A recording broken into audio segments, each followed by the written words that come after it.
एक बोला था कि एक मुस्लिम लड़का है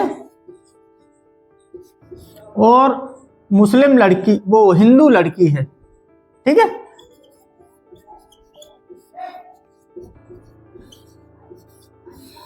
आपके पास आते हैं शादी के लिए, तो आप क्या करेंगे?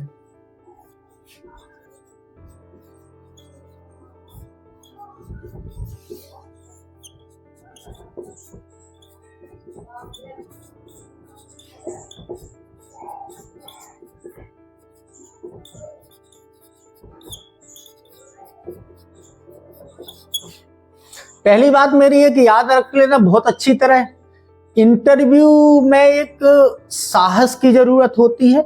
और आप कोई भी प्रश्न का यदि उत्तर देने से पहले या प्रस्तुत करने से पहले एक दिमाग में बात सेट कर लेना कि आपको किसी भी उत्तर का, यदि आपसे कोई सलाह या कोई कॉन्सेप्ट वाला प्रश्न पूछा जाए तो उसको ज्यादा से ज्यादा 40 से 45 सेकंड में आप लोगों को खत्म करना है। अब 40 से 45 सेकंड में आप जब खत्म कर सकते हैं जब आपका उसका उद्देश्य पता हो। और ये साइकोलॉजी वाले जितने भी प्रश्न पूछे जाते हैं ये केवल आपके कोई वो आंतरिक गुण हैं जिनको वो जांच करना चाहते हैं, परीक्षण करना चाहते हैं। तो ये याद रखना, इसमें आखिर वो आप लोगों से क्या चाहते हैं कि आप उनको क्या बताएं, आपके अंदर के वो आंतरिक गुण क्या चेक करना चाहते हैं।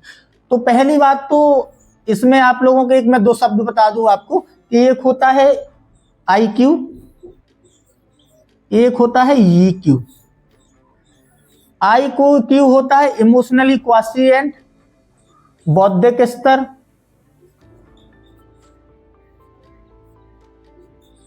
और EQ होता है इमोशनली क्वाशिएंट, भावनात्मक स्तर।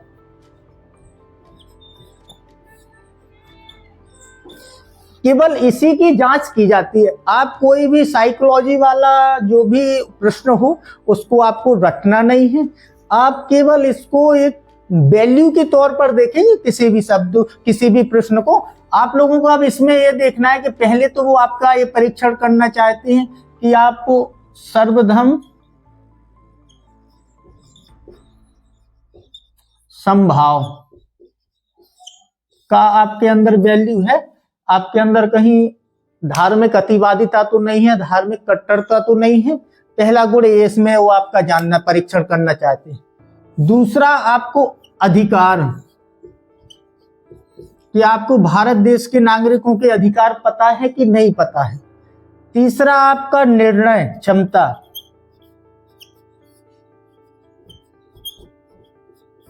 चौथा आपका कर्तव्य।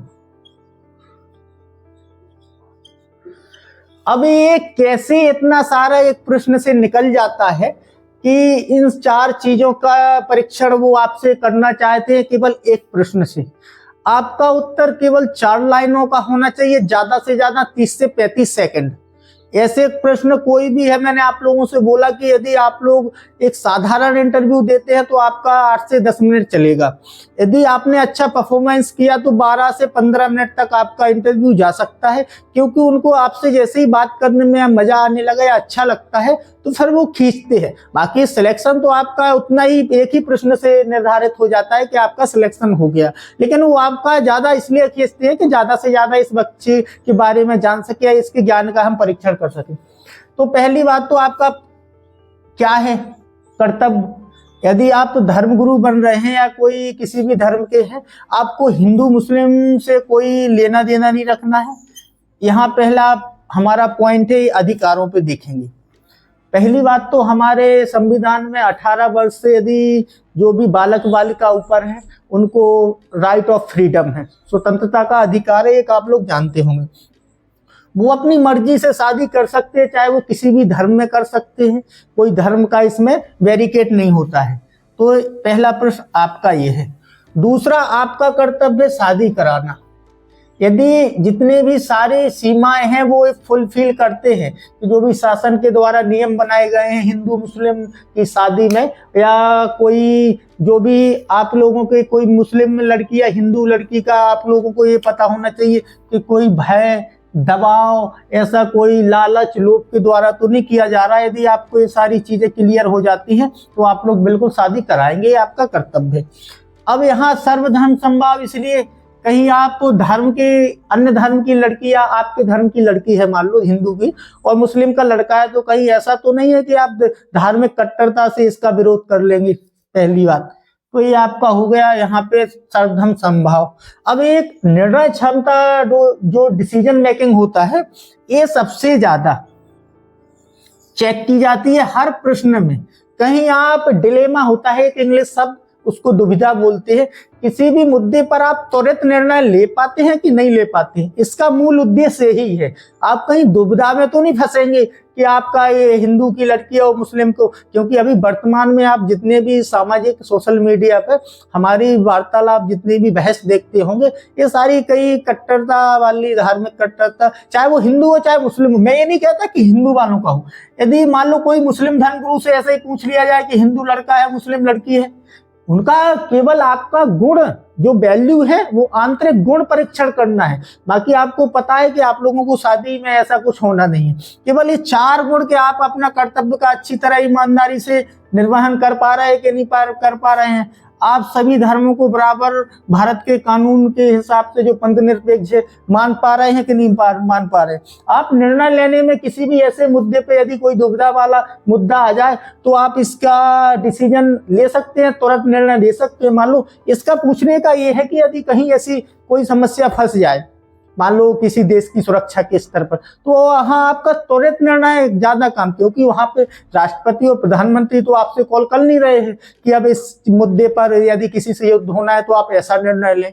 ये तो आपकी वहां से बात होगी। यहाँ से कब निर्णय होगा, कब आपके पास पहुंचेगा डिसीजन जो भी है, वो आपके पास बाद में। बाकी आप लोगों को स्पॉट पे तुरंत निर्णय लेना है ना, तो ये बात याद रखना है। तो कोई भी विद्यार्थी, मैं आप लोगों से बहुत अच्छी तरह से चाहे निवेदन बोलने करता हूं कि आप लोगों को रटना नहीं है। यदि आप रटे तो वहां पे पूरी पोल खुल जाती है कि बच्चा, इसको आंतरिक मूल्यों का ज्ञान है नहीं है और ये किसी भी मुद्दे को रट के आया है। यदि उसने दूसरा मुद्दा, इसी प्रश्न को दूसरे एंगल से पूछा, किसी मतलब सामाजिक मुद्दे से, तो वहां पे आप लोगों की फंसने की सबसे ज्यादा संभावना बनती है। तो आप लोगों को फंसना नहीं है। वहां से जैसे ही प्रश्न स्टार्ट होता है, आपको 3-4 सेकंड का समय मिल जाता है। उस 3-4 सेकंड में आप लोगों को दिमाग में दौड़ा लेनी है कि आखिर हमको उत्तर में इनका उद्देश्य क्या है पूछने का, ये हमसे क्या चाहते हैं। और फिर आपको वो 4-5 सेकंड में उनके ही सामने वाले का प्रश्न खत्म होता है, आपको स्टार्ट हो जाना है। यही यहाँ साहस। देखो, आर्मी वालों का आपसे कुछ नहीं चाहिए, केवल वो धर्मगुरु के स्तर पे आपका इतना परीक्षण करना चाहते हैं कि आप बिल्कुल परिष्कृत भाषा आपके पास है, निर्णय क्षमता आपके पास है, आपके पास आंतरिक मूल्यों का विकास है। अब मान लो कि मेरे पास कोई मूल्य ही नहीं है, अब मैं उनका विकास क्या करूंगा। ये चीजें, जैसे आप लोगों को इतना नहीं कोई पढ़ाया होगा या कोई भी धर्म शिक्षक इन सारी चीजों को नहीं समझाया होगा कि आखिर वो आपसे पूछने का क्या मतलब उनका उद्देश्य रहता है। तो ये एक प्रश्न से, ऐसे ही वो साइकोलॉजी वाले प्रश्न पूछे जाते हैं।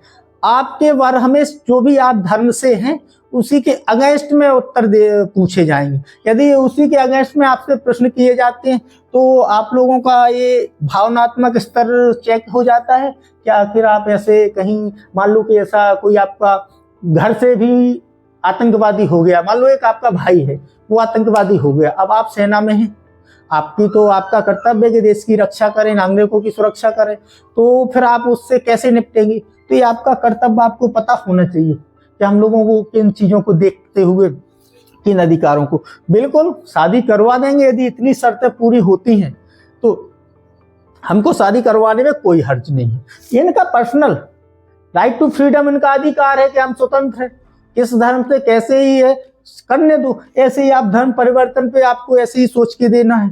किसी भी चीज में आपको केवल ऐसे ही दिमाग लगाना है कि आखिर क्या अपेक्षा की जा रही है आपसे, आप उनका कैसा उत्तर। और मैंने आप लोगों से बोल दिया, कई बार मैं समझा चुका हूं कि केवल एक उत्तर, उनको केवल एक उत्तर शुरुआत का ऐसा प्रभावशाली चाहिए कि जिससे आपका सिलेक्शन निर्धारित हो जाता है कि आप धर्मगुरु बनने वाले हैं कि नहीं बनने वाले हैं, ये याद रखना। तो जितने भी आप लोगों से ऐसे कोई प्रश्न पूछे जाते हैं तो आप बिल्कुल निर्भीक होकर, आपको केवल जितने भी आपके मानक है उनको फुलफिल होना चाहिए, बाकी सबको अपना अपना अधिकार हो। अब इनका एक कैसे समझ जाएंगे कि आपका स्तर ज्यादा ऊंचा है, आप बहुत अच्छा सोच लेते हैं, इसका आप लोगों को मैंने बोला कई बार एक शब्द विवेक। आपका विवेक का स्तर अच्छा है क्योंकि आपको सत्य सत्य की जानकारी है। तो इन सारी चीजों को केंद्र में रखकर आपको किसी भी साइकोलॉजी वाले मुद्दे पर सोचना है। और बाकी अब मैं अगली क्लास में और एक दूसरा मुद्दा लेके आ रहा हूँ।